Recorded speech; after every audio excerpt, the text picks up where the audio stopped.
The last time these two met, Indiana had no problem at all with Michigan State. They exercised some demons. This has been a one-sided series. They had the opportunity to put the foot down on the neck, and they did. Michigan State kept pouring it on, and they beat down Indiana. Man, we've seen in recent years too, David, how much more aggressive Michigan State is just as a football team, right? Throwing the ball, offense, downfield, defense, blitz, attack.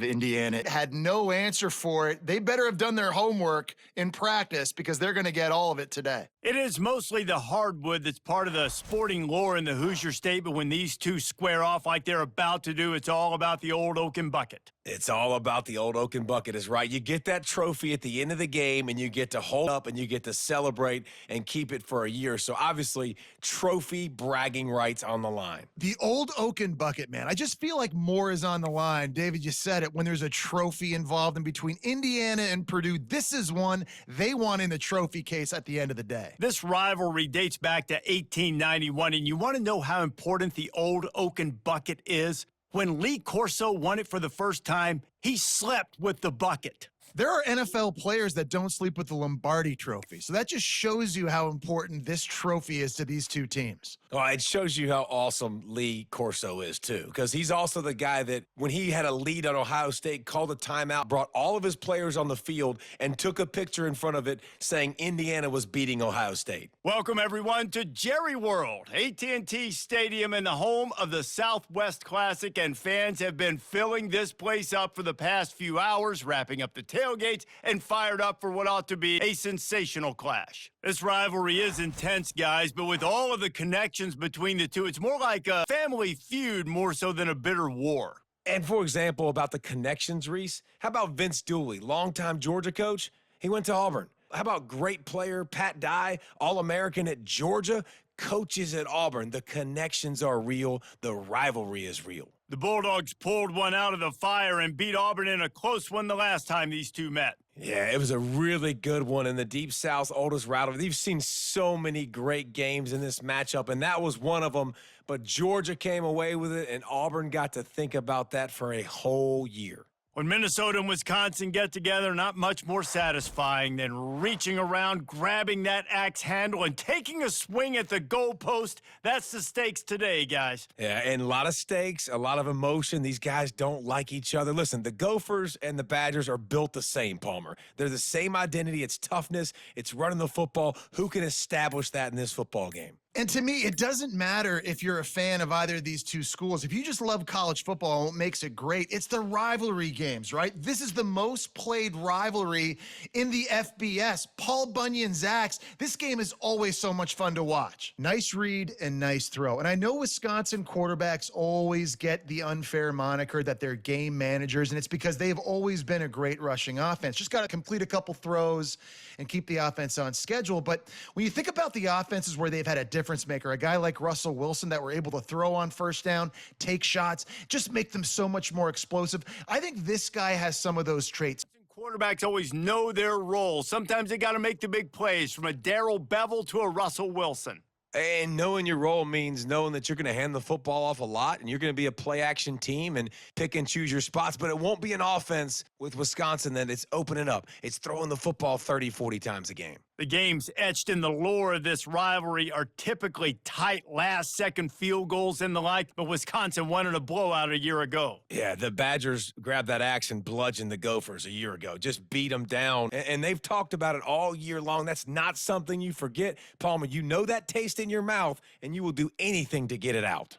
They want to do it again, too. We talked to some of these Wisconsin players. They said running out onto the field, grabbing the axe and holding it up high was one of the best moments of their careers. And the fact that they won the game is in a convincing fashion and as dominant as they did, they want to do that again here today. This axe means so much to both Minnesota and Wisconsin. But, Jesse, my question is, have you ever used an axe?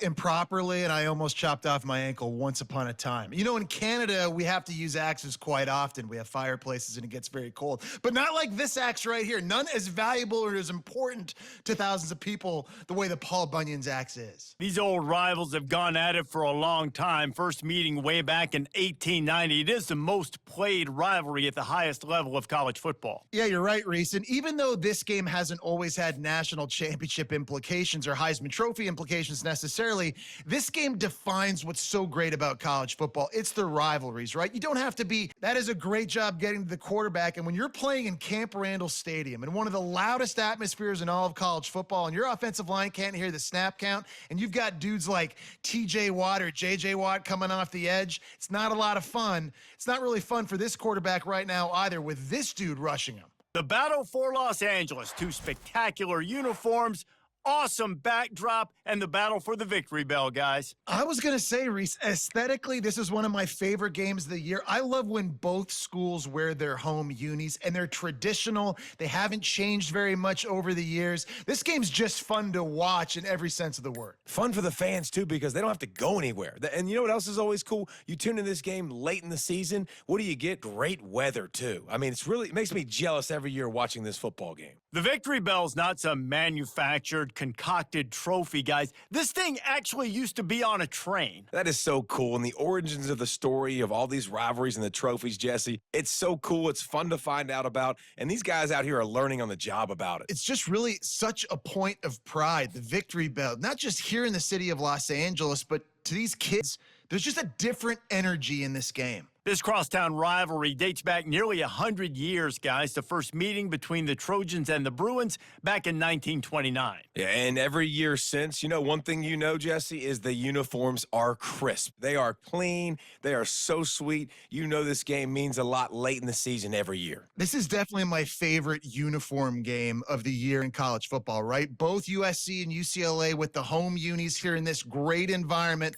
But the game also means so much as well, and that's why there's this heightened sense of electricity and energy every time these two teams play. Historically, the Trojans have been the powerhouse in this rivalry, but last season it was UCLA in a blowout. And that is not something USC is accustomed to. When they have something to cheer about here, this Kyle Field crowd is the most choreographed group in all of college football. They've got so many chants and cheers that I had no clue about, Reese, until we visited. And you see it's choreographed, it's perfect together. And how about this choreographed start? Exactly how they drew it up early, getting this place going bananas. This rivalry dates back to 1895, the first time Virginia and Virginia Tech faced. I don't even think Virginia Tech was called the Hokies then. And the names might have changed, and this rivalry for each other is so much fun to watch late in the season. There's just so much intensity in this game because it's normally played late in the year, and the offseason is based off of who wins this game. This is the quintessential blue-collar versus white-collar perception as they square off for the Commonwealth Cup.